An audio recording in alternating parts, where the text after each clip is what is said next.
آپ صلی اللہ علیہ وسلم کا خوبصورت وصف شاہدن، اللہ کے نبی علیہ الصلوۃ والسلام گواہ ہے۔ گواہ کا کیا مطلب ہے؟ دو مطلب ہو سکتے ہیں، یا تو دنیا میں اللہ کی توحید کی گواہی دینے والے، لوگوں کو اللہ کے دین کی طرف بلانے والے اور اس چیز پر گواہ، یا دوسرا مطلب یہ کہ آخرت میں اللہ کے نبی علیہ الصلوۃ والسلام کو گواہ بنایا جائے گا، جیسا کہ یہی مضمون ہمیں سورۃ البقرہ میں ملتا ہے، کذالک جعلناکم امۃ وسطا۔ دوسرا وصف ہے مبشرن، مبشرن خوشخبری دینے والے۔ اللہ کے نبی علیہ الصلوۃ والسلام کو مبشر بنایا گیا، خوشخبری دینے والا بنایا گیا۔ اسی وجہ سے تو نبی کریم صلی اللہ علیہ وسلم یہ فرمایا کرتے تھے کہ اے لوگوں آسانی کرو، خوشخبریاں دو، مشکلی مت کرو، لوگوں کو متنفر مت کرو۔ اللہ اکبر۔ مبشرن خوشخبری دینے والا، جو اللہ پر ایمان لائے اس کا خاتمہ ایمان کی حالت میں ہو، اللہ کے نبی علیہ الصلوۃ والسلام اس کو جنت کی خوشخبری دینے والے ہیں۔ نذیرن ڈرانے والے، کافروں کو اللہ کے عذاب سے ڈرانے والے، گناہگاروں کو گناہوں سے اور پھر ان گناہوں کے نتیجے میں اللہ کے عذاب سے ڈرانے والے، نذیرا۔ چوتھا وصف کیا ہے؟ داعیا الی اللہ باذنہ، اللہ کے حکم سے اللہ کی طرف بلانے والے۔ اللہ اکبر۔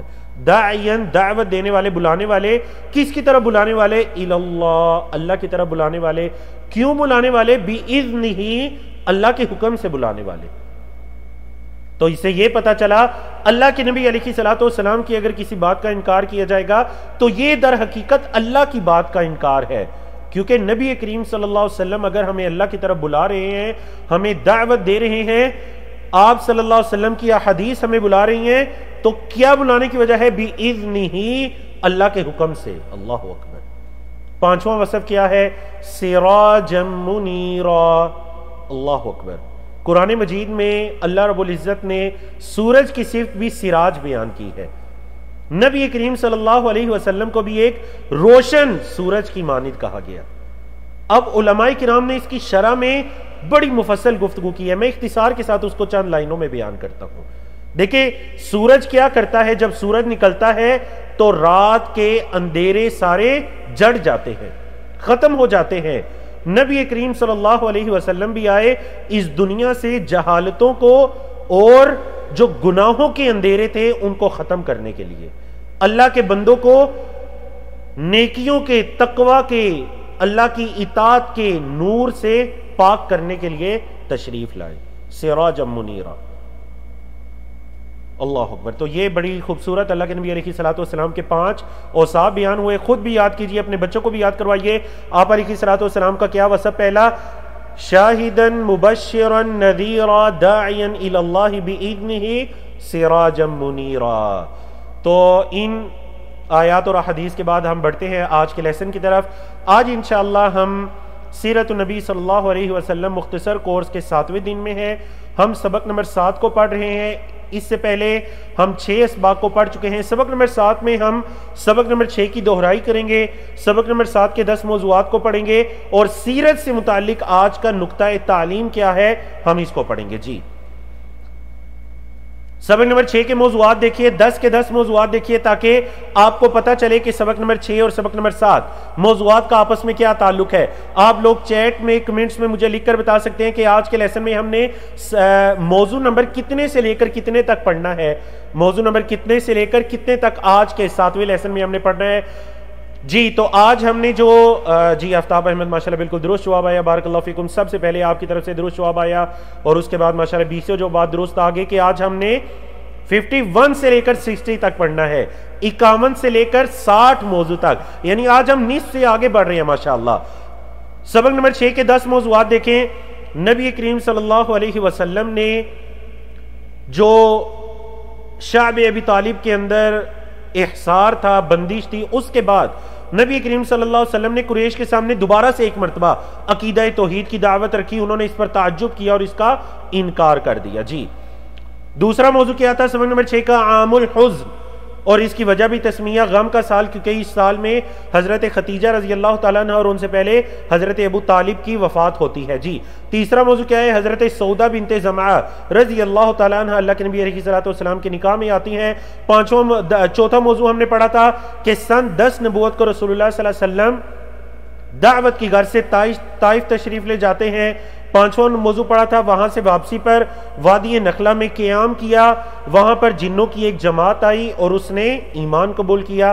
6واں موضوع پڑھا کہ اللہ کے نبی علیہ السلام اب اپنی دعوت کو مکہ سے باہر مختلف قبائل تک پہنچا رہے ہیں۔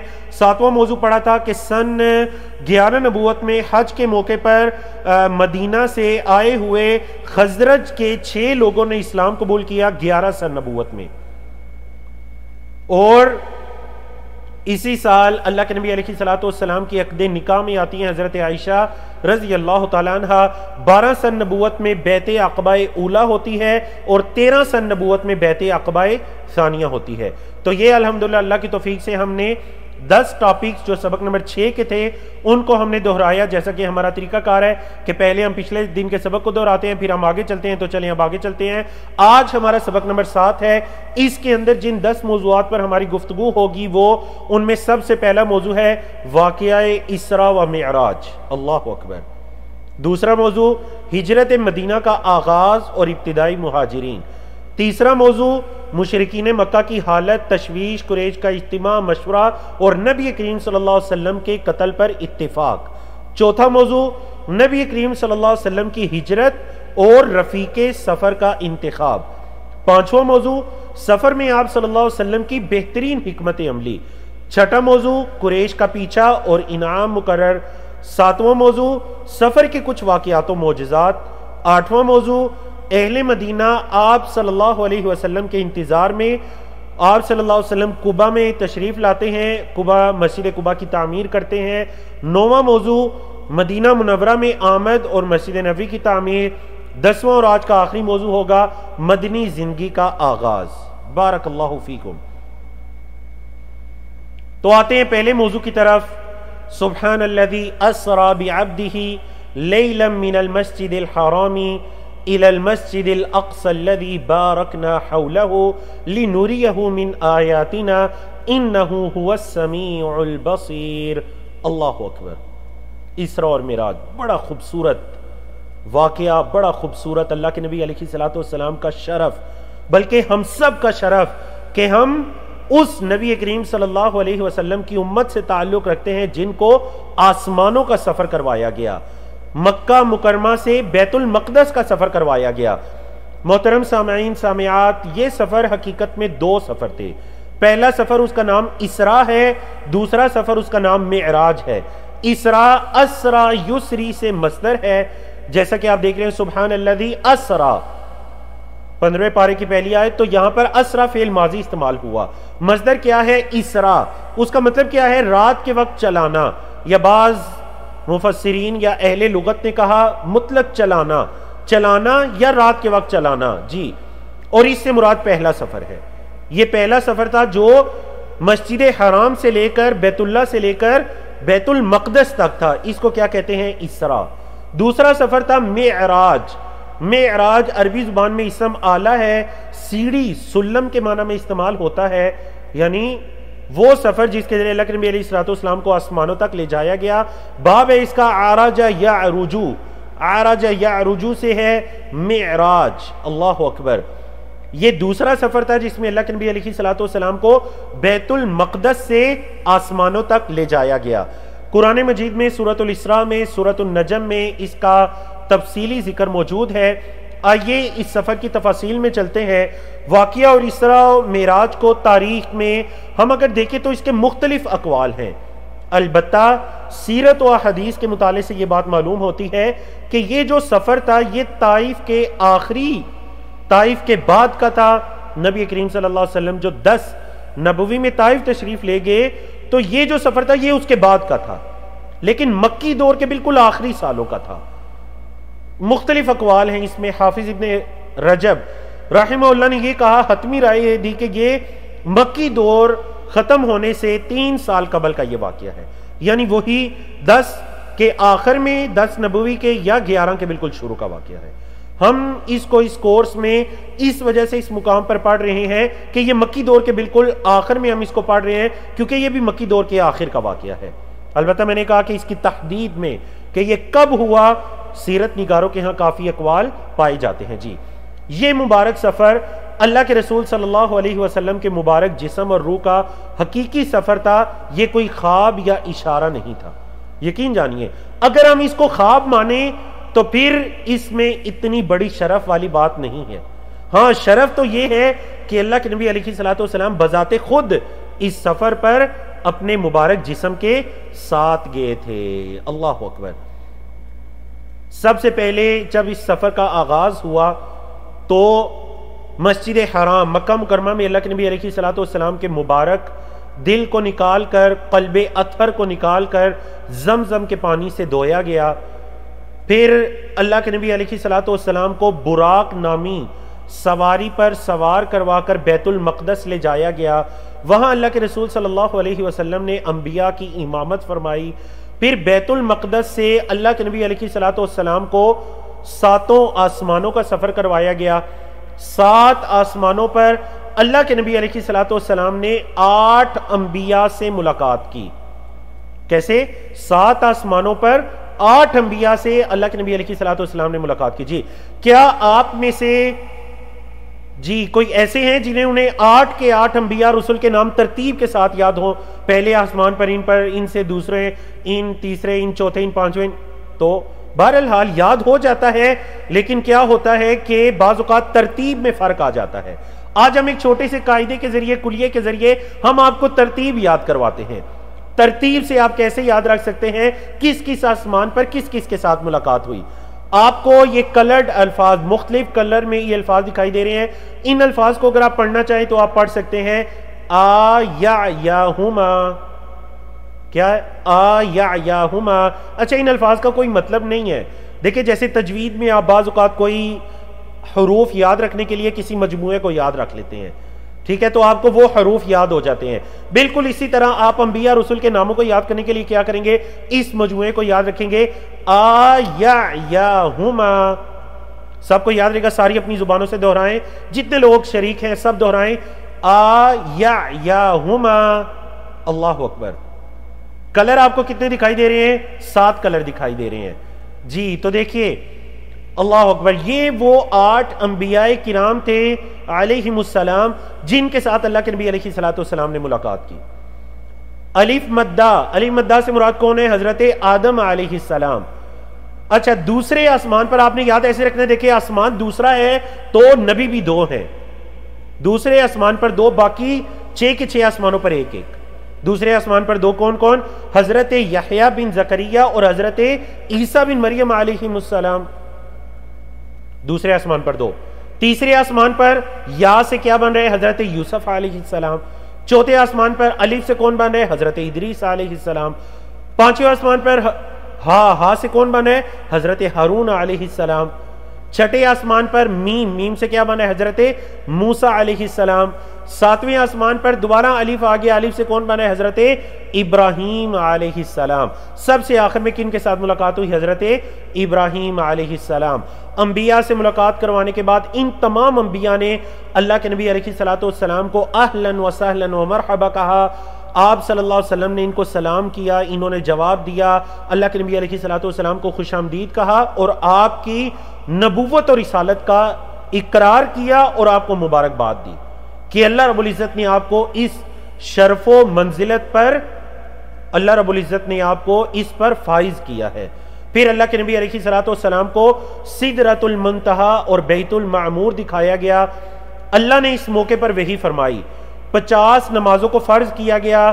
اللہ کے نبی علیہ الصلوۃ والسلام واپس آتے ہیں، حضرت موسیٰ کے پاس سے جب گزرے، پوچھا، حضرت موسیٰ علیہ السلام کو بتلایا کہ اللہ رب العزت نے 50 نمازوں کو فرض کیا ہے۔ حضرت موسیٰ علیہ السلام نے فرمایا کہ میری امت پر 2 نمازوں کو فرض کیا گیا تھا، تیری امت کے لوگ بھی اس کی طاقت نہیں رکھیں گے۔ اللہ کے نبی علیہ الصلوۃ والسلام واپس جاتے ہیں، احادیث کی کتب کے اندر موجود ہے، ان کو 5 5 5 5 کر کے کم کر دیا جاتا ہے، یہاں تک کہ 5 رہ جاتی ہیں۔ تو اللہ کے نبی علیہ الصلوۃ والسلام حضرت موسیٰ سے فرماتے ہیں اب میں نہیں جا سکتا، مجھے حیا آتی ہے۔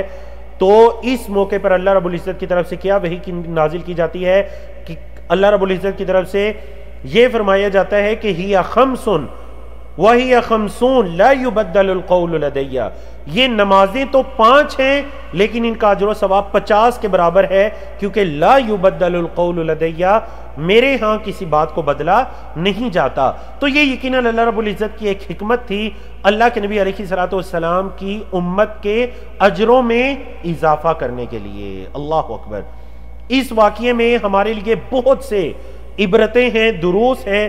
سب سے پہلا درس یہ ہے کہ اس سے اللہ رب العزت کی عظمت اور شرف کا بیان ہے۔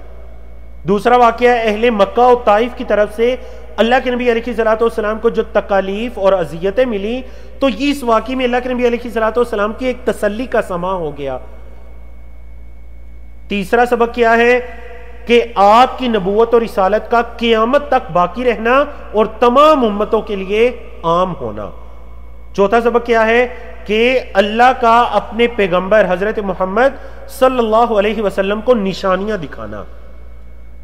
آپ نے دیکھا نا کہ جب ہم نے آیت بھی پڑھی تھی، یعنی کہ 15ویں پارے کی سورۃ الاسراء یا سورۃ بنی اسرائیل کی جو پہلی آیت ہے، سبحان الذی اسری بعبدہ، تو دیکھیں اس میں کیا الفاظ تھے، لنریہ من آیاتنا۔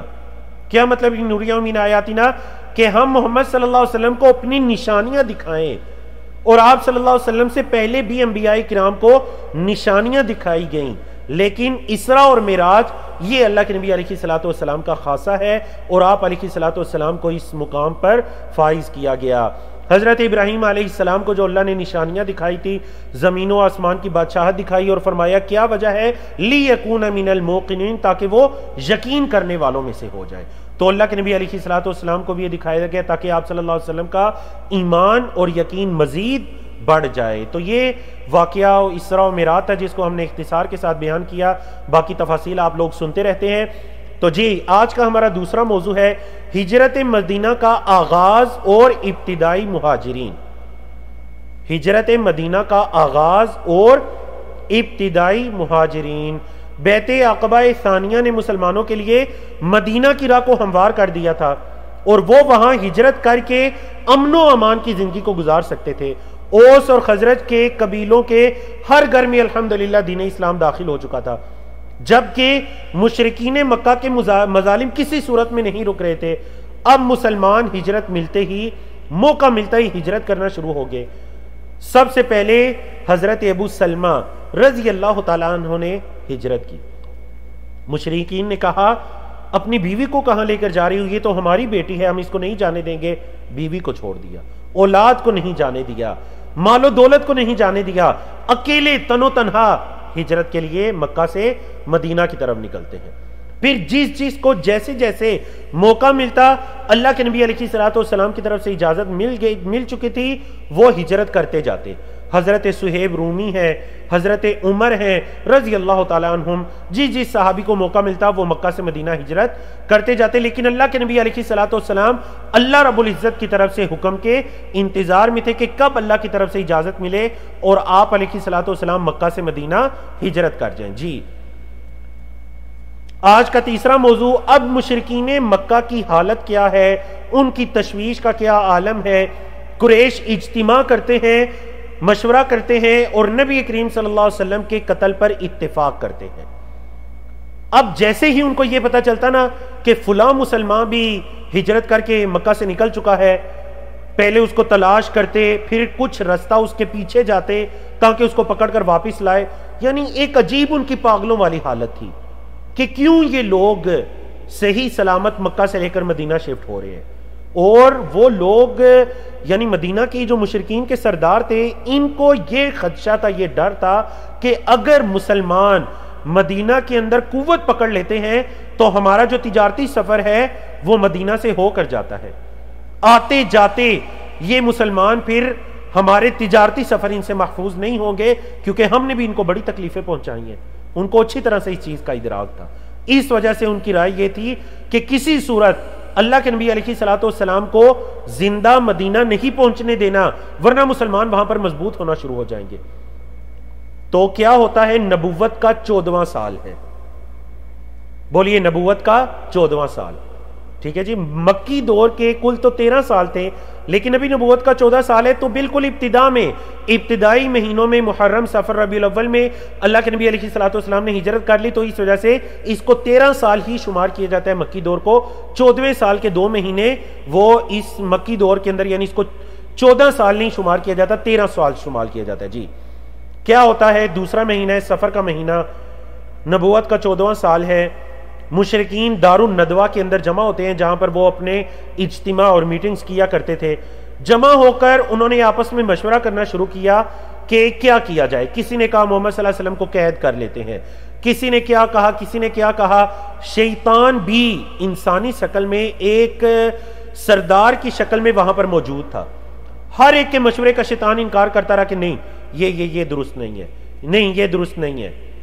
جب ابو جہل لعین نے یہ مشورہ دیا کہ ہم اس طرح کرتے ہیں کہ ہم محمد صلی اللہ علیہ وسلم کو قتل کر دیتے ہیں تاکہ یہ سلسلہ ادھر ختم ہو جائے، قید کریں گے تو پھر آپ کے بھی کچھ لوگ ہیں وہ چھڑائیں گے مشکلات، تو اس وجہ سے قتل کر دیتے ہیں. اور اس نے رائے پیش کی کہ ہر قبیلے کا ایک ایک شخص اس قتل کے اندر شریک ہوگا، تاکہ اللہ کے نبی علیہ الصلوۃ والسلام کے جو خاندان والے ہیں بنو عبد مناف، وہ بدلہ لینے کی استطاعت ہی نہیں رکھیں گے.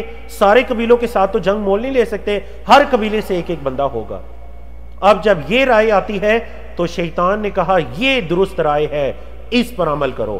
ساری مجلس کے لوگ خوش ہو جاتے ہیں اور اس چیز پر اتفاق کر لیتے ہیں کہ چلیں ہم اللہ کے نبی علیہ الصلوۃ والسلام کو قتل کریں گے نعوذ باللہ، اور کسی حالت میں کسی صورت میں زندہ مدینہ پہنچنے نہیں دیں گے. اللہ اکبر. یہ موضوع ہے. مشرکین اپنی چالیں چل رہے ہیں، اللہ رب العزت کی تدبیر دیکھیے. چوتھا موضوع ہے اللہ کے نبی علیہ الصلوۃ والسلام کی ہجرت اور رفیق سفر کا انتخاب. اللہ کے نبی علیہ الصلوۃ والسلام کو وحی کے ذریعے ہجرت کی اجازت دے دی جاتی ہے اور کفار کی اس سازش کے بارے میں بھی بتلا دیا جاتا ہے. آپ صلی اللہ علیہ وسلم سفر کے لیے اپنے رفیق کو، اپنے سفر کے ساتھی کو، جی کس کو منتخب کرتے ہیں؟ حضرت ابو بکر صدیق رضی اللہ تعالیٰ عنہ کو. خود چل کر اللہ کے نبی علیہ الصلوۃ والسلام حضرت ابو بکر صدیق رضی اللہ تعالیٰ عنہ کے گھر میں جاتے ہیں. صحیح بخاری کی حدیث. حضرت ابو بکر صدیق رضی اللہ تعالیٰ عنہ فرماتے ہیں اللہ کے رسول مجھے بلا لیا ہوتا، آپ نے کیوں زحمت کی؟ اللہ کے نبی علیہ الصلوۃ والسلام حضرت ابو بکر صدیق رضی اللہ تعالیٰ عنہ کو یہ خوشخبری دیتے ہیں کہ اے ابو بکر قد اذن لی فی الخروج، اے ابو بکر مجھے ہجرت کرنے کی اجازت دے دی گئی ہے، اللہ کی طرف سے مجھے ہجرت کرنے کی اجازت دے دی گئی ہے.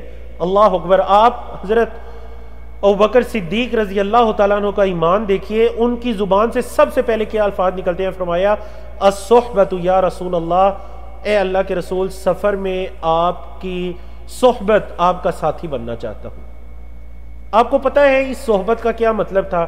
اس صحبت کا مطلب تھا بیوی بچوں کو چھوڑنا پڑے گا، اہل و عیال کو چھوڑنا پڑے گا، مال و دولت کو چھوڑنا پڑے گا، اکیلے تنے تنہا اپنی جان کو بچاتے ہوئے مکہ سے مدینہ کی طرف جانا پڑے گا. سب سے پہلا مطالبہ اللہ کے رسول سفر میں آپ کا ساتھی بننا چاہتا ہوں. اللہ اکبر.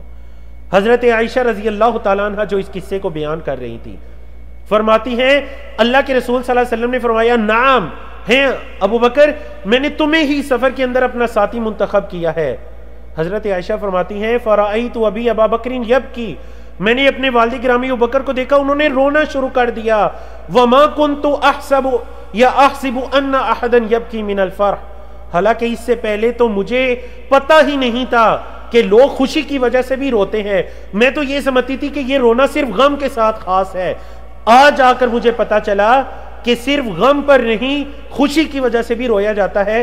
جب میں نے دیکھا کہ میرے والد گرامی ہجرت میں آپ صلی اللہ علیہ وسلم کی رفاقت کی اجازت ملنے پر ان کی آنکھوں سے زاروں قطار آنسو شروع ہو جاتے ہیں. اللہ اکبر. یہ کون ہیں؟ یہ حضرت ابو بکر صدیق رضی اللہ تعالیٰ عنہ ہیں. یہ حضرت عائشہ صدیقہ رضی اللہ تعالیٰ عنہ کے والد ہیں. اللہ اکبر. اللہ اکبر. اللہ کے نبی علیہ الصلوۃ والسلام حضرت ابو بکر صدیق کو دن کے ٹائم یہ ساری چیزیں طے کر کے واپس تشریف لاتے ہیں. مشرکین مکہ آپ کے گھر کا گھراؤ کر لیتے ہیں تاکہ اللہ کے نبی علیہ الصلوۃ والسلام زندہ بچ کر مدینہ نہ جا سکیں. 27ویں رات ہے، سفر کا مہینہ ہے، نبوت کا 14واں سال ہے، اللہ کے رسول صلی اللہ علیہ وسلم ہجرت کی تیاری کرتے ہیں۔ اللہ رب العزت نے قرآن مجید میں بھی اس نقشے کو کھینچا، وَإِذْ يَمْكُرُ بِكَ الَّذِينَ كَفَرُوا، جب کافر لوگ چال چل رہے تھے کیا، لِيُثْبِتُوكَ کہ آپ کو روک لیں، او يَقْتُلُوكَ یا آپ کو قتل کر دیں، او يُخْرِجُوكَ یا آپ کو نکال دیں۔ وَيَمْكُرُونَ وَيَمْكُرُ اللَّهُ، وہ بھی چال چل رہے تھے، اللہ بھی چال چل رہا تھا یا اللہ بھی تدبیر کر رہا تھا۔ وَاللَّهُ خَيْرُ الْمَاكِرِينَ، اور اللہ بہترین چال چلنے والا ہے۔ اللہ اکبر۔ اللہ کے رسول صلی اللہ علیہ وسلم نے اپنے بستر پر حضرت علی رضی اللہ تعالیٰ عنہ کو لٹایا، اور رات کے وقت میں اللہ کے نبی علیہ الصلوۃ والسلام اپنے گھر سے اس آیت کریمہ کی تلاوت کرتے ہوئے باہر نکلتے ہیں، وَجَعَلْنَا مِن بَيْنِ أَيْدِيهِمْ سَدًّا وَمِن خَلْفِهِمْ سَدًّا فَأَغْشَيْنَاهُمْ فَهُمْ لَا يُبْصِرُونَ۔ اللہ اکبر۔ ہم نے ان کے آگے بھی رکاوٹیں بنا دی، ان کے پیچھے بھی رکاوٹیں بنا دی، ہم نے ان کے اوپر پردہ ڈال دیا، ان کو ڈانپ دیا، فَهُمْ لَا يُبْصِرُونَ، وہ نہیں دیکھتے۔ اللہ کے نبی علیہ الصلوۃ والسلام کی آیت تلاوت کر رہے ہیں، کنکریوں کی ایک مٹھی بھری اور مشرکین کے سروں پر پھینک دیا۔ اللہ کے حکم سے مشرکین کی قوت بصارت چلی جاتی ہے۔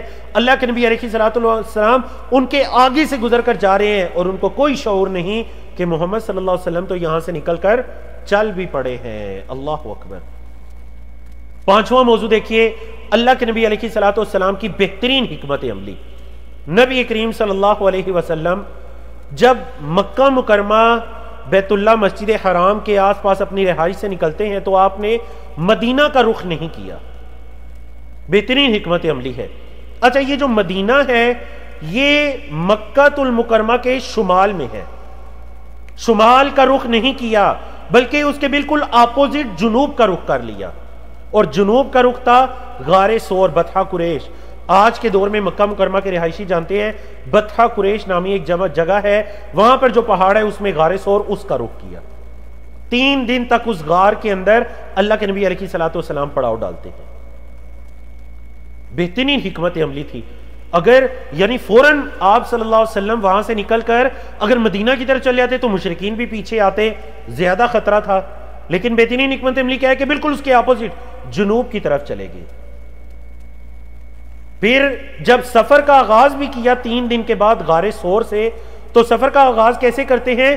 اللہ کے نبی علیہ الصلوۃ والسلام مدینہ کے عام رستے سے نہیں کرتے بلکہ پہلے بحر احمر کی طرف جاتے ہیں اور پھر وہاں سے اس کے کنارے مدینہ کی طرف جاتے ہیں۔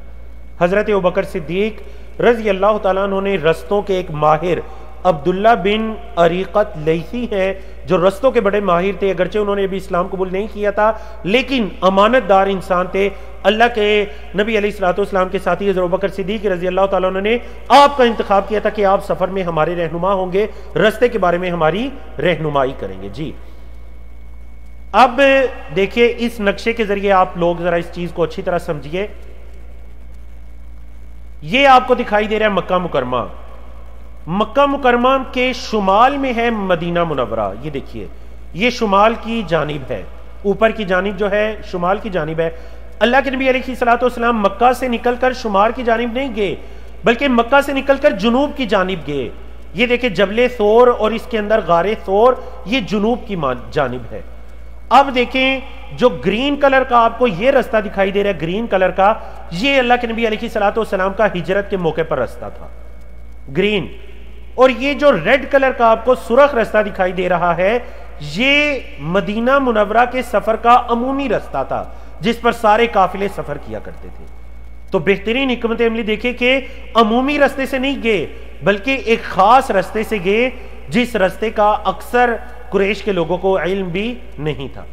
تو آپ اس نقشے کے ذریعے اچھے طریقے سے اللہ کے نبی علیہ الصلوۃ والسلام کی ہجرت کے سفر کو جان سکتے ہیں۔ بارک اللہ فیکم۔ جی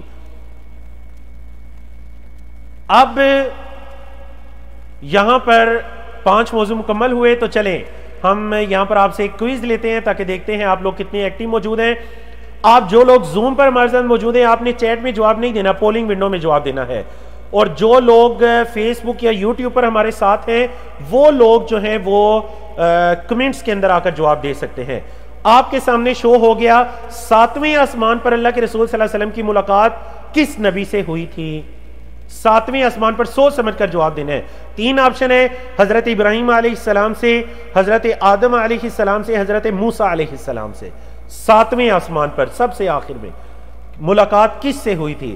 تاکہ دیکھیں آپ لوگ کتنا ایکٹیو ہو کر سبق کے اندر شریک ہیں. بارک اللہ فیکم. ماشاءاللہ 400 کے قریب ہمیں درست جوابات موصول ہو چکے ہیں، لیکن دوسری طرف 60 کے قریب جوابات درست نہیں بھی موصول ہوئے. اکرمکم اللہ. ماشاءاللہ درست جواب موصول ہو رہے ہیں الحمدللہ. 460 کے قریب جوابات درست موصول ہو گئے الحمدللہ. لیکن دوسری طرف اگر دیکھا جائے تو 100 کے قریب جواب درست نہیں بھی ہیں. جن لوگوں نے شاید جلدی میں پڑھے بغیر یا پھر سیشن لیٹ جوائن کیا تو وہ سن نہیں سکے کہ 7ویں اور آخری آسمان پر اللہ کے رسول صلی اللہ علیہ وسلم کی ملاقات کن سے ہوئی تھی. جی پہلے کی بات نہیں اور اس 7ویں کی بات ہو رہی ہے. 1 منٹ کا ٹائم گزر چکا. میں یہاں پر پولنگ کو روک کر آپ کے ساتھ آپ کا رزلٹ شیئر کرتا ہوں. ماشاءاللہ بہت ہی اچھا آپ کا رزلٹ رہا. 600 کے قریب لوگوں نے پولنگ میں حصہ لیا ماشاءاللہ، جن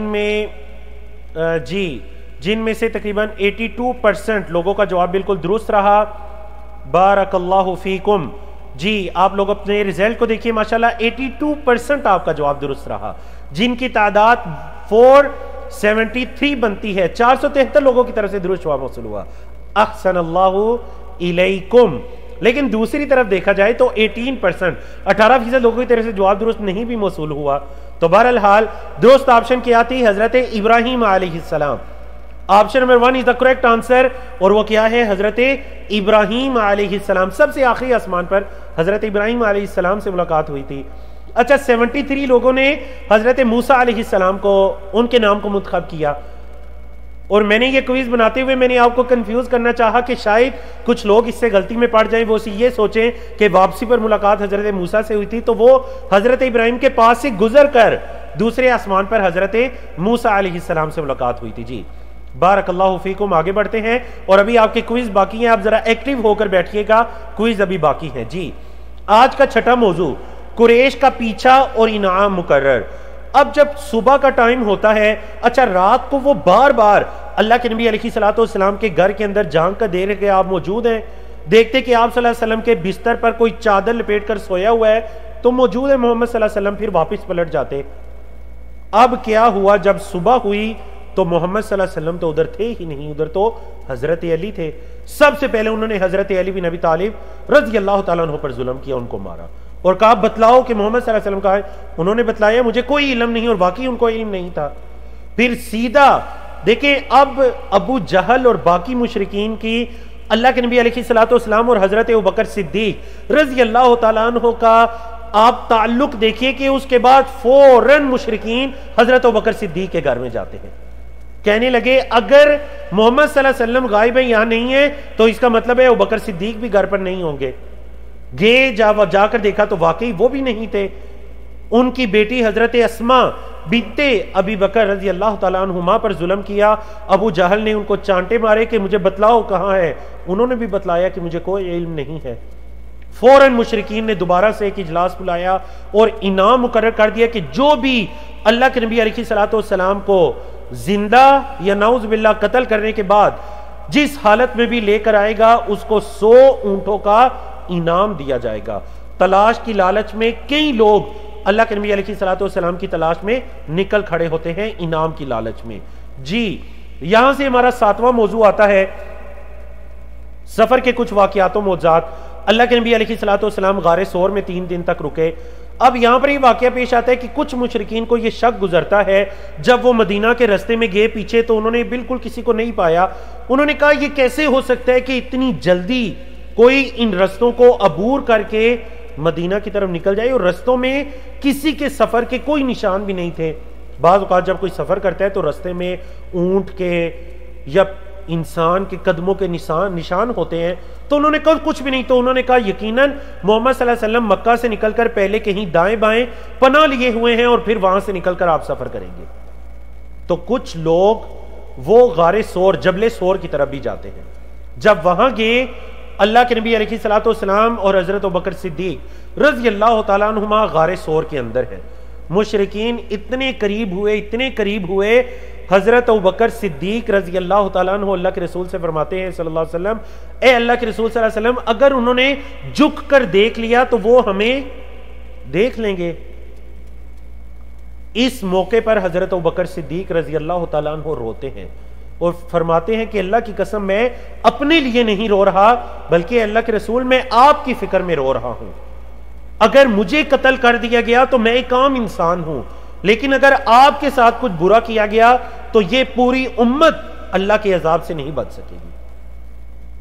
نبی کریم صلی اللہ علیہ وسلم نے ان سے فرمایا، اے ابو بکر ما ظنک باثنین اللہ ثالثہما، اے ابو بکر ان دو لوگوں کے بارے میں تمہارا کیا گمان ہے جن کا تیسرا اللہ ہے. اللہ اکبر، اللہ ان کے ساتھ ہے. کیا فرمایا؟ لا تحزن، اے ابو بکر پریشان مت ہو، ان اللہ معنا، اللہ ہمارے ساتھ ہے، آپ کیوں پریشان ہو رہے ہیں؟ تو وہ مشرکین اللہ کے نبی علیہ الصلوۃ والسلام کو نہیں دیکھ سکے. اب یہ پہلا واقعہ. دوسرا واقعہ سراقہ بن مالک کا ہے. یہ مکہ کے وہ رہائشی تھے، بعد میں انہوں نے ایمان قبول کیا فتح مکہ کے موقع پر رضی اللہ تعالیٰ عنہ. نقطہ تعلیم میں آج تفصیلی ذکر آئے گا ان کا. اب یہ وہ واحد ہیں، اللہ کے نبی علیہ الصلوۃ والسلام جب غار سور سے نکل کر مدینہ کی طرف جاتے ہیں تو یہ اللہ کے نبی علیہ الصلوۃ والسلام کو پہنچ جاتے ہیں. کہاں پر پہنچتے ہیں میں آپ کو نقشے کے ذریعے بتاتا ہوں. دیکھیں یہاں پر آپ کو ایک جگہ دکھائی دے رہی ہے رابغ، آپ کو ایک جگہ دکھائی دے رہی ہے رابغ. یہ وہ جگہ ہے جس میں سراقہ بن مالک اللہ کے نبی علیہ الصلوۃ والسلام کو پہنچ جاتے ہیں. اس جگہ سراقہ بن مالک اللہ کے نبی علیہ الصلوۃ والسلام کو پہنچ جاتے ہیں.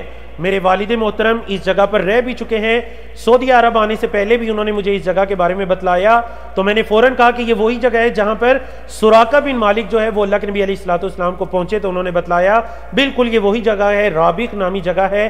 اب دیکھیں یہ جو جگہ ہے رابغ، اب جب سراقہ بن مالک کی جگہ پر پہنچ جاتے ہیں تو کیا ہوتا ہے کہ اللہ کے نبی علیہ الصلوۃ والسلام حضرت ابوبکر صدیق رضی اللہ تعالیٰ عنہ پھر پریشان ہو جاتے ہیں، بار بار مڑ کر پیچھے دیکھتے ہیں، اے اللہ کے رسول یہ مشرکین بالکل ہمارے سروں پر آ پہنچے ہیں، بالکل ہمارے قریب. اللہ کے نبی علیہ الصلوۃ والسلام نے فرمایا، اے ابو بکر پریشان مت ہو.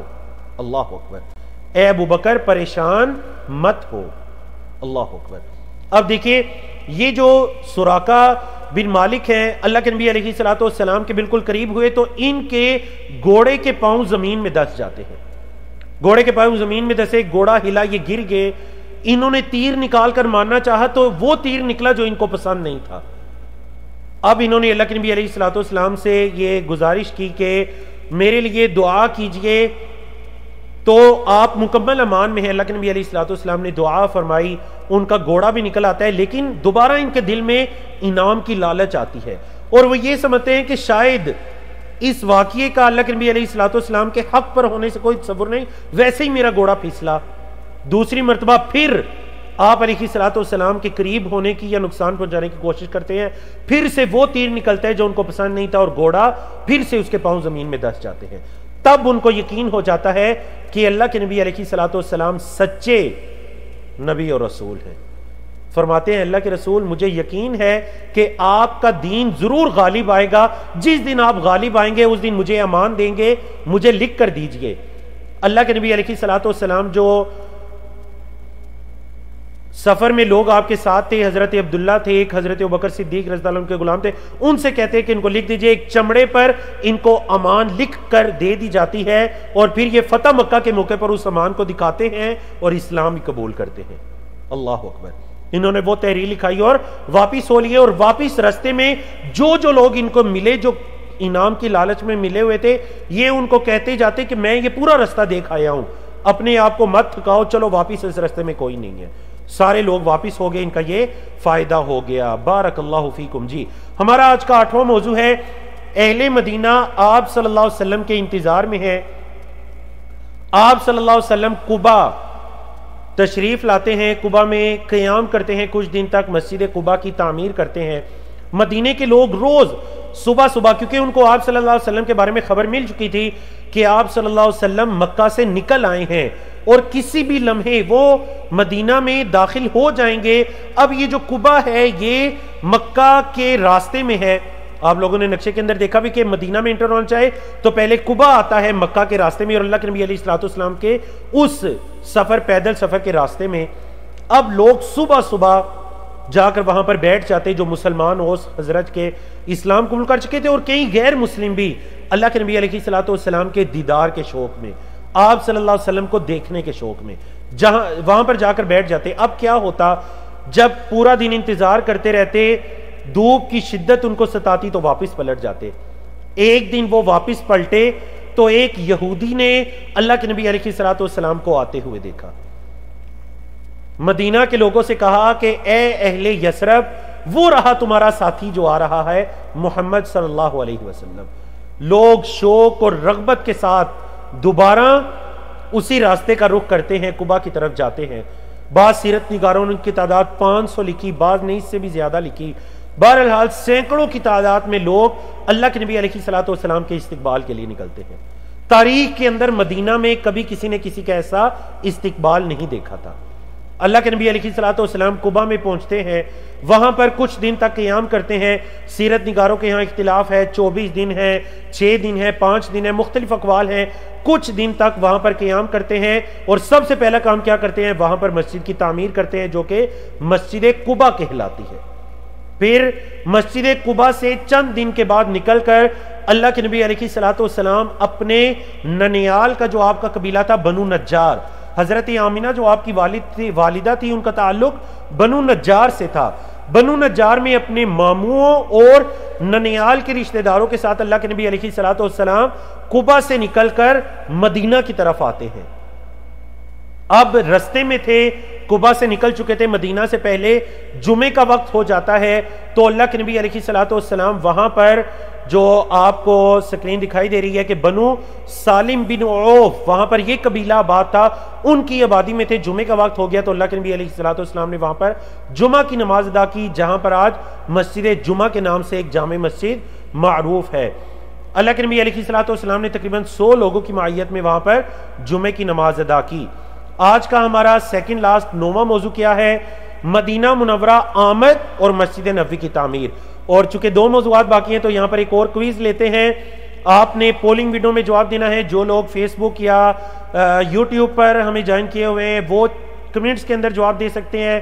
آج کا دوسرا پول ہے، اللہ کے نبی علیہ الصلوۃ والسلام نے ہجرت کے وقت جب آپ علیہ الصلوۃ والسلام مکہ سے نکلے تو سب سے پہلے کہاں تشریف لے گئے؟ پہلی آپشن ہے غار ہیرا، دوسری آپشن ہے غار ثور، اور تیسری آپشن ہے بحر احمر کی طرف۔ تو بتائیے درست جواب کیا ہے؟ آپ لوگوں کو ماشاءاللہ پولنگ ویڈیو دکھائی دے رہی ہے، آپ لوگوں کی طرف سے درست جوابات بھی ہمیں موصول ہو رہے ہیں۔ پول ختم ہو گیا، میں معذرت چاہتا ہوں، یقیناً یہ کسی غلطی کی وجہ سے، کسی ٹیکنیکل غلطی کی وجہ سے یہ ختم ہو چکا ہے۔ تو چلے میں دوبارہ ری پولنگ میں نے کی، دوبارہ سے درست جواب کو سلیکٹ کیجئے۔ بارک اللہ فیکم۔ 1 منٹ کا ٹائم ہے آپ کے پاس، بلکہ 40 سیکنڈ کا ٹائم کرتے ہیں۔ پول نظر آ رہا ہے، ماشاءاللہ آپ میں سے 400 لوگوں کی طرف سے درست جواب ہمیں موصول ہو چکا ہے۔ ماشاءاللہ 400 لوگوں کی طرف سے درست جواب ہمیں موصول ہو چکا ہے۔ 450 لوگوں کی طرف سے درست جواب موصول ہو چکا ہے، ماشاءاللہ۔ لیکن دوسری طرف دیکھا جائے تو 80-90 ایسے بھی ہماری بھائی بہنیں ہیں جن کی طرف سے غلط جواب موصول ہوئے ہیں۔ درست جواب کا انتخاب کیجئے۔ مکہ مکرمہ سے نکل کر سب سے پہلے کہاں گئے ہجرت کے وقت؟ غار ہیرا میں گئے، غار ثور میں گئے، یا پھر بحر احمر کی جانب گئے؟ بارک اللہ فیکم۔ یہاں پر 1 منٹ کا ٹائم ہو چکا، میں پولنگ کو روک کر آپ کے ساتھ ریزلٹ شیئر کرتا ہوں۔ میرے بھائی آپ کہہ رہے ہیں کہ یہ بہت ایزی ہے، لیکن دیکھیے ایزی ہونے کے باوجود ہمیں پورے 100 جوابات غلط موصول ہوئے، لیکن دوسری طرف ماشاءاللہ 476 جوابات ہمیں درست موصول ہوئے۔ میرے لیے، میری ٹیم کے لیے بڑی خوشائند بات ہے کہ پچھلے پول میں درست جواب دینے والوں کی تعداد 473 تھی، 473. اس میں ان کی درست جواب دینے والوں کی تعداد کتنی ہے؟ 476. ماشاءاللہ، بارک اللہ فیکم وجزاکم اللہ خیرن، احسن اللہ علیکم. تو اب بڑھتے ہیں، سیکنڈ لاسٹ موضوع ہے مدینہ منورہ آمد اور مسجد نبوی کی تعمیر. اللہ کے نبی علیہ الصلوۃ والسلام جمعے کی نماز کو وہاں پر بنی سالم کے جو آبادی تھی وہاں پر ادا کرنے کے بعد مدینہ منورہ کی طرف بڑھتے ہیں. کئی ایک صحابہ نے مدینہ منورہ کے اندر جو انصار تھے انہوں نے چاہا کہ اللہ کے نبی علیہ الصلوۃ والسلام ہماری طرف چلیں، لیکن اللہ کے نبی علیہ الصلوۃ والسلام نے اپنی اونٹنی قصوہ کے بارے میں فرمایا کہ اترکوہا، اس کو چھوڑ دو، فانہا مأمورہ، کیونکہ اس کو اللہ کی طرف سے حکم دیا گیا، اس نے کہاں پر رکنا ہے. بنی نجار کا محلہ ہے، یہ اونٹنی وہاں پر رکتی ہے. قریب ترین حضرت ابو ایوب انصاری رضی اللہ تعالیٰ عنہ کی خوش قسمتی کے کیا کہنے، ان کا گھر تھا، انہوں نے دعوت دی، اللہ کے نبی علیہ الصلوۃ والسلام ان کے گھر، ان کے ساتھ ان کے گھر کی طرف تشریف لے جاتے ہیں جس جگہ پر یہ اونٹنی رکی تھی آج موجودہ مسجد نبوی. اور آپ کو یہ بھی بات بتاتا چلوں اور آگے چل کر اس کا ذکر بھی آئے گا، اللہ کے نبی علیہ الصلوۃ والسلام کے اس وقت ہجرت کے وقت جو مدینہ شہر تھا، یہ پورا کا پورا مدینہ شہر آج مسجد نبوی ہے. یعنی ماشاءاللہ مسجد نبوی کی جو مختلف زمانوں کے اندر توسیع ہوئی، تو اس وقت کا مدینہ یثرب کا جو شہر تھا بعد میں اسے مدینہ منورہ کہا گیا، جیسے کہ اس کا ذکر آئے گا. یہ کیا ہے؟ یہ آج کی مسجد نبوی ہے بما اس کے صحن. اللہ اکبر. اللہ کے نبی علیہ الصلوۃ والسلام نے پوچھا یہ جگہ کس کی ہے؟ بتلایا گیا 2 یتیم بچے سہل اور سہیل ان کی جگہ ہے. انہوں نے اللہ کے نبی علیہ الصلوۃ والسلام کو یہ ہبہ کرنی چاہیے، لیکن اللہ کے نبی علیہ الصلوۃ والسلام نے انکار کیا اور اس کی قیمت ادا کی. یہ مدینہ پہنچ کر اللہ کے نبی علیہ الصلوۃ والسلام کا سب سے پہلا کام تھا، اور وہ کیا تھا؟ مسجد نبوی کی تعمیر. اللہ اکبر. سب سے پہلا کام مسجد نبوی کی تعمیر. ایک تعمیر اس کی اس موقع پر کی گئی، دوسری تعمیر جنگ خیبر کے بعد جب اسلام قوت میں آ چکا تھا. انشاءاللہ جو آنے والے دنوں کے اندر ہم پڑھنے جا رہے ہیں، اس کے بعد 7 ہجری میں مسجد نبوی کی دوبارہ سے ایک مرتبہ تعمیر کی گئی، اس کو مزید وسیع کیا گیا اور مضبوط کر کے بنایا گیا. آج کا ہمارا 10واں موضوع ہے مدنی زندگی کا آغاز ہو جاتا ہے. اللہ اکبر. اس عظیم ہجرت سے مدنی زندگی کا آغاز ہو جاتا ہے. مدینہ منورہ دین اسلام کی سب سے پہلی اسلامک سٹیٹ، اسلامی ریاست کہلاتی ہے، جس کی بنیاد توحید پر ہے، اطاعت پر ہے، اور یہ عمارت امن و امان پر قائم ہے. مدینہ منورہ کا نام یثرب تھا، لیکن اللہ کے نبی علیہ الصلوۃ والسلام نے اس نام کو تبدیل فرمایا اور فرمایا یثرب مت کہو، بلکہ یثرب فساد یا ملامت کے معنی میں ہے. منع فرما دیا یثرب کہنے سے، تو اس کا نام بدل کر کیا رکھا؟ مدینہ رکھا، جو بعد میں کیا کہلایا؟ مدینہ منورہ. احادیث یا سیرت کی کتابوں میں مدینہ کے مزید نام بھی آئے ہیں. طابہ، اللہ کے نبی علیہ الصلوۃ والسلام نے فرمایا تھا فإنها طابہ، یہ تو مدینہ طیبہ ہے، طابہ ہے، یہ تو پاک ہے. طیبہ، مبارکہ، مشرفہ یا مشرفہ. مشرفہ مطلب جس کو شرف عطا کیا جائے، جس کو عزت عطا کی جائے. دارالایمان ہے، دارالہجرہ بھی کہا گیا. دارالہجرہ کیونکہ ہجرت کا گھر تھا، جو بھی ہجرت کرتا وہ مدینہ کے اندر آتا وغیرہ اس میں شامل ہے. گویا کہ یہ سب کے سب اس عظیم ریاست کے امن و امان اور روشن مستقبل کی ضمانت دے رہے تھے. بارک اللہ فیکم. اللہ کے نبی علیہ الصلوۃ والسلام نے حضرت ابراہیم علیہ السلام کے بارے میں فرمایا، بلکہ دعا کی کہ اللہم ان ابراہیم حرم مکہ، اے اللہ تیرے نبی اور رسول تیرے بندے حضرت ابراہیم خلیل اللہ علیہ السلام نے مکہ کو حرم والا قرار دیا تھا.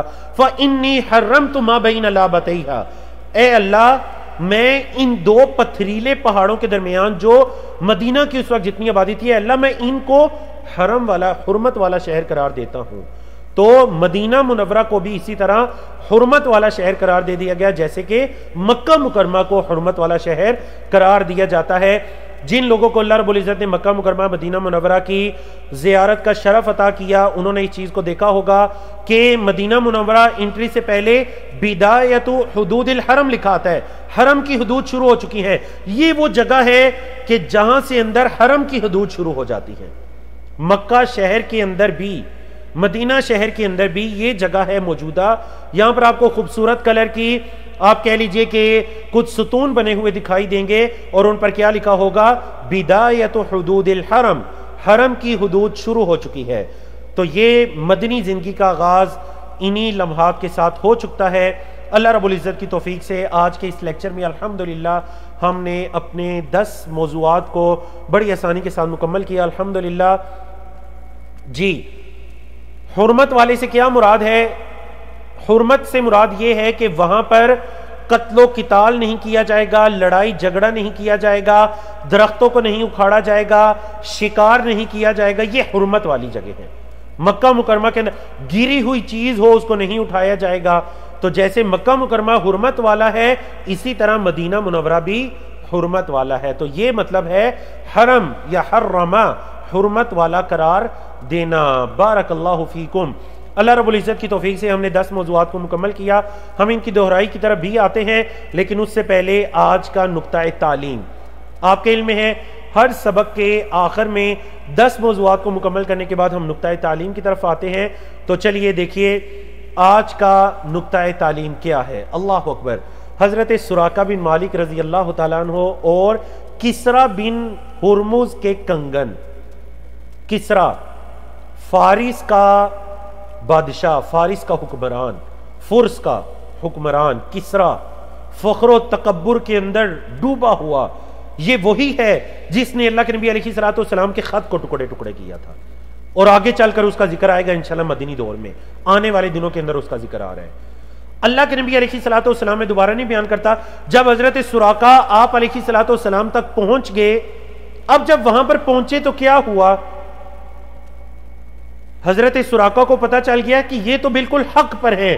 فرمایا اللہ کے رسول آپ حق پر ہیں، آپ ضرور غالب آئیں گے، مجھے امان لکھ کر دیجئے کہ جس دن آپ غالب آئیں گے اس دن مجھے آپ کچھ نہیں کہیں گے۔ اللہ کے نبی علیہ السلام نے یہ امان لکھ کر دے دی۔ حضرت سراقہ ہیں وہی رابغ نامی جگہ ہے۔ اللہ اکبر۔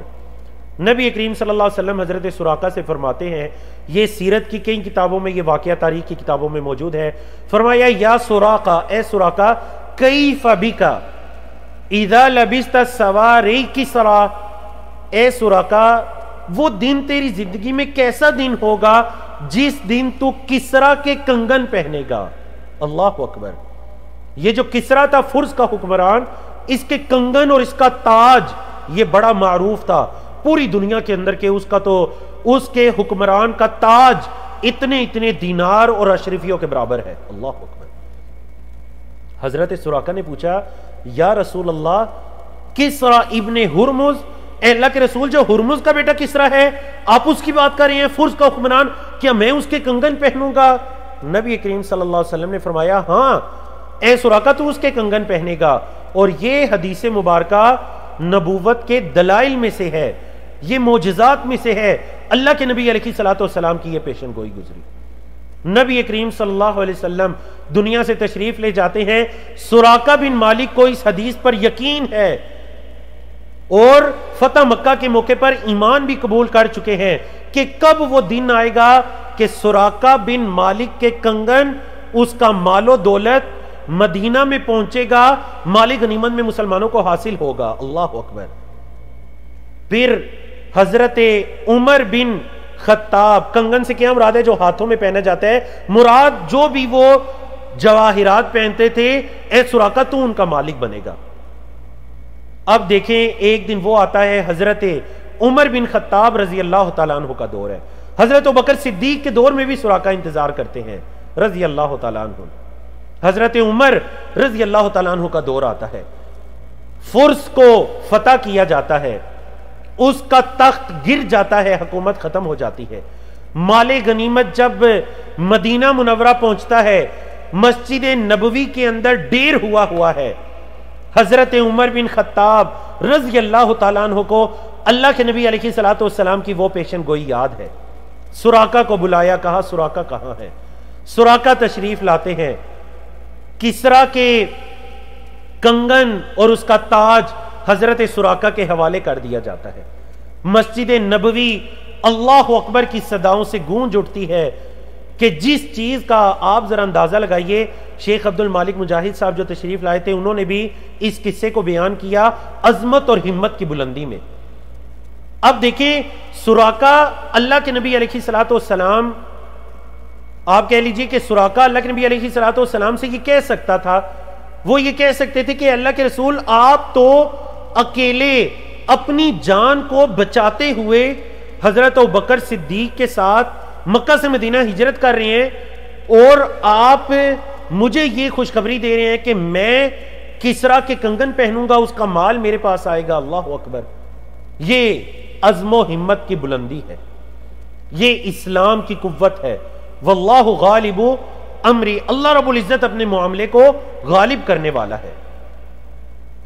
تو یہ دن بھی آتا ہے کہ جو کسرا کا فرس کا مال غنیمت ہے، حضرت عمر بن خطاب رضی اللہ تعالیٰ عنہ کے دور میں وہ مسجد نبوی کے اندر ڈھیر ہوتا ہے، ان کے یہ کنگن، ان کا تاج، یہ حضرت سراقہ بن مالک کو دیا جاتا ہے۔ بعض سیرت کی کتابوں میں بھی یہ بھی ہے کہ آپ کو مدینہ کی گلیوں میں چکر لگوائے جاتے ہیں اور ہر طرف مدینہ منورہ کی فضائیں اللہ اکبر کے نعروں سے گونج اٹھتی ہیں۔ اللہ کے رسول صلی اللہ علیہ وسلم ان کے درمیان نہیں، لیکن آپ صلی اللہ علیہ وسلم کی اس حدیث کی اس صداقت ہو جاتی ہے، اس پیشن گوئی کی صداقت ہو جاتی ہے۔ آج کا ہمارا یہ نقطہ تعلیم تھا۔ جی تو چلیے آج کا سبق دہرائیے۔ اللہ رب العزت کی توفیق سے آج ہم نے 10 موضوعات کو مکمل کیا۔ سیرت النبی صلی اللہ علیہ وسلم کا مختصر کورس کا 7واں دن ہے۔ سبق نمبر 7 سے ہم آپ کے ساتھ مخاطب تھے۔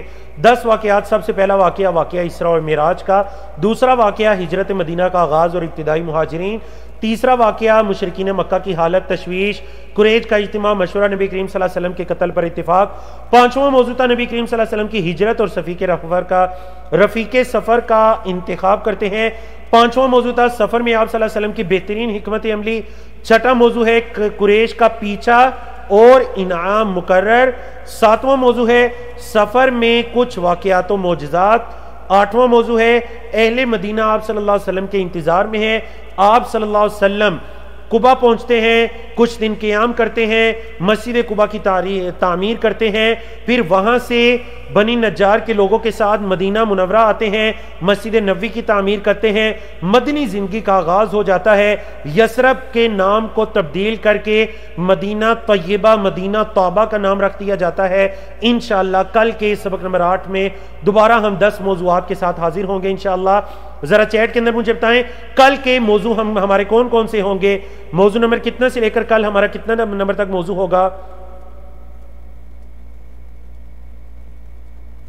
بارک اللہ فیکم، بالکل درست جواب آیا، ماشاءاللہ ماشاءاللہ، 20 جوابات درست آئے۔ کل ہم انشاءاللہ 61 سے لے کر 70 تک اپنے موضوعات کو مکمل کریں گے۔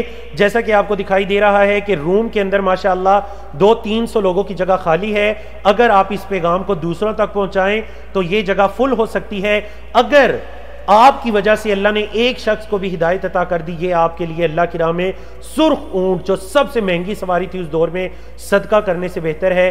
جیسا کہ اللہ کے رسول صلی اللہ علیہ وسلم نے فرمایا، کیا آپ یہ چاہیں گے کہ آپ کے عزیز و اقربا دوسرے لوگ بھی اس اجر و ثواب میں آپ کے ساتھ شریک ہو سکیں؟ ہم اللہ رب العزت سے اس کی توفیق کا، اعانت کا، اس پیغام کو دوسروں تک پہنچانے کا سوال کرتے ہیں۔ بارک اللہ فیکم، اقول قولی ھذا استغفر اللہ لی ولکم ولسائر المسلمین من کل ذنب۔ کفارہ مجلس کی دعا پڑھیے، سبحانک اللہم وبحمدک اشہد ان لا الہ الا انت استغفرک واتوب الیک۔ السلام علیکم ورحمۃ اللہ وبرکاتہ۔